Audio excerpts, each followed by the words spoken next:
This is Thelma Brittain and her niece Cindy Brittain, and her daughter Jennifer Mitschke.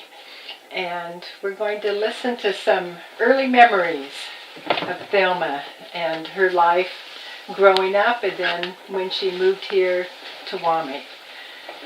So let's start when you were back.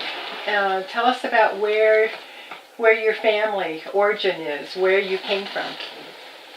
Well, I was born and raised in Augusta County in Rockbridge County, Virginia. And as a Monroe. Yeah.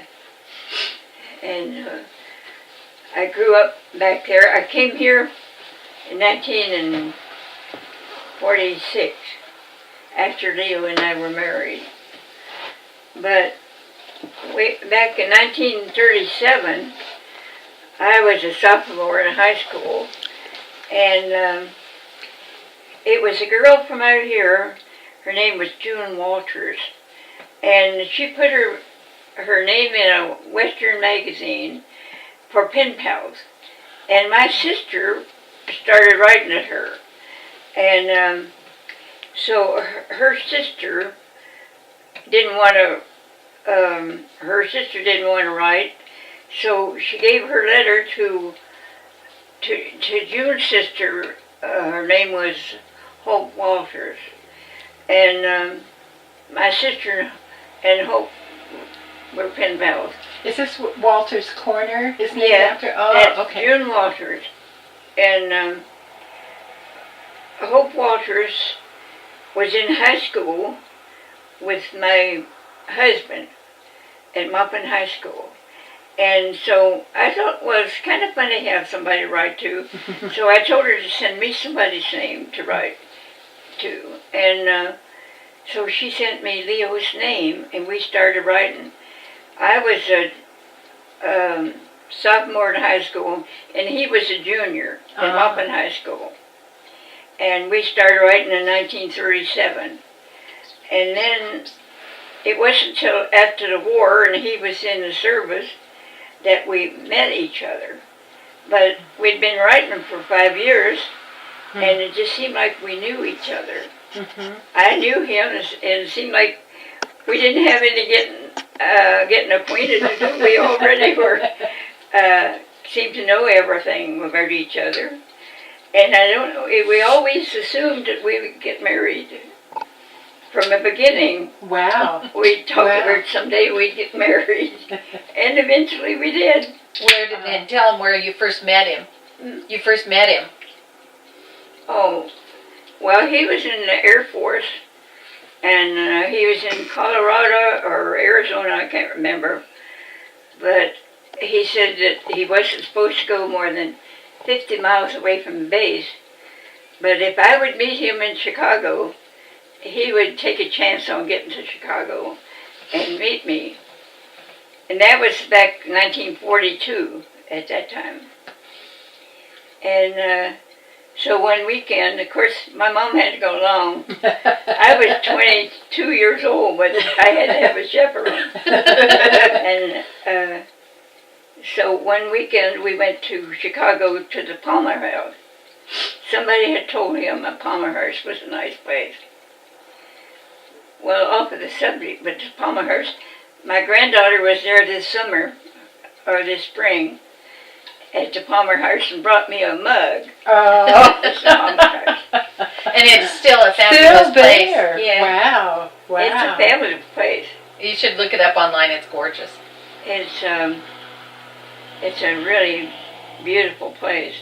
But anyway, we spent the weekend there, and then there was another time that we met in Louisville, Kentucky.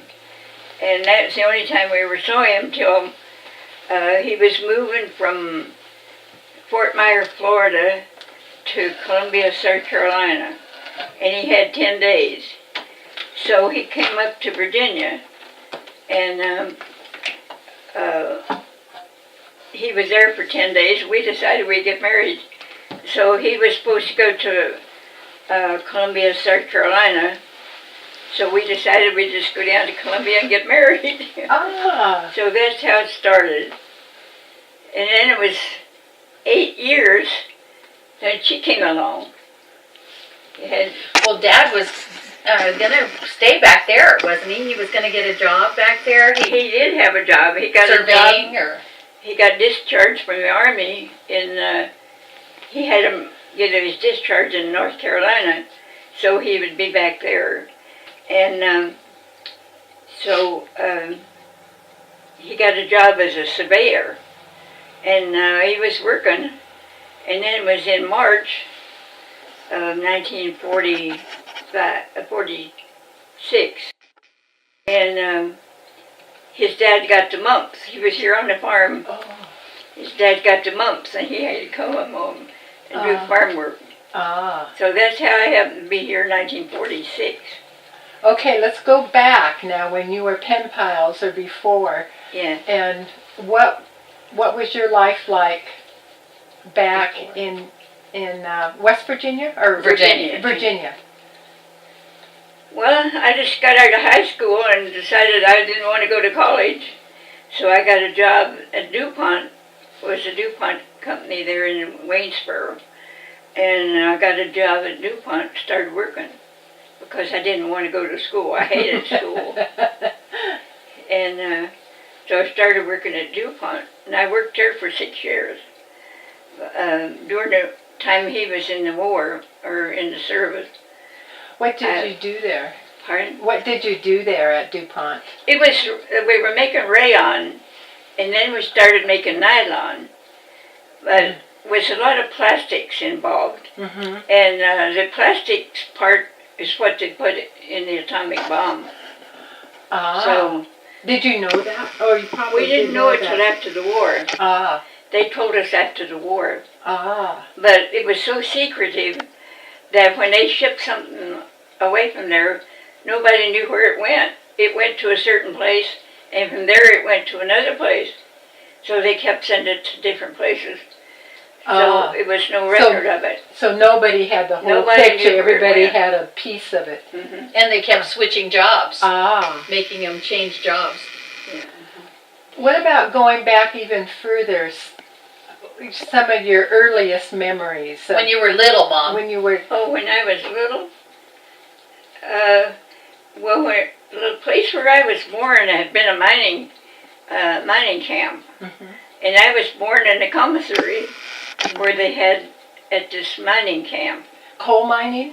No, it was a manganese mine. Manganese. Mm-hmm. Ah. It's iron, I think. And your dad worked there? Or? No, my dad worked on the railroad, but it was close to my grandma's. Ah. My grandma lived there. Okay. My grandma's house is still standing. Wow. Yeah. And it's back in, my mom was born there in 1895. And that house is still standing. Wow. It's been remodeled, but it's still there, it's the same place. Wow. Yeah.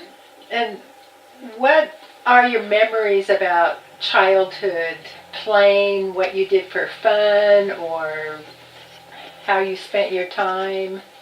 But you know, I can't remember much about it except playing in the creek, playing in the water. I did too. Yeah. We had a creek ran right past the house, and I remember playing in the creek. And I can always remember a story they told me of that they had a party.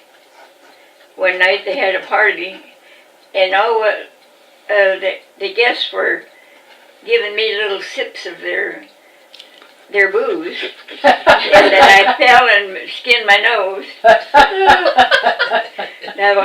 And we went to Grandma's, and the conductor said, "Oh, you've got a rum blossom on your nose." A rum blossom. And he didn't know that was really the truth.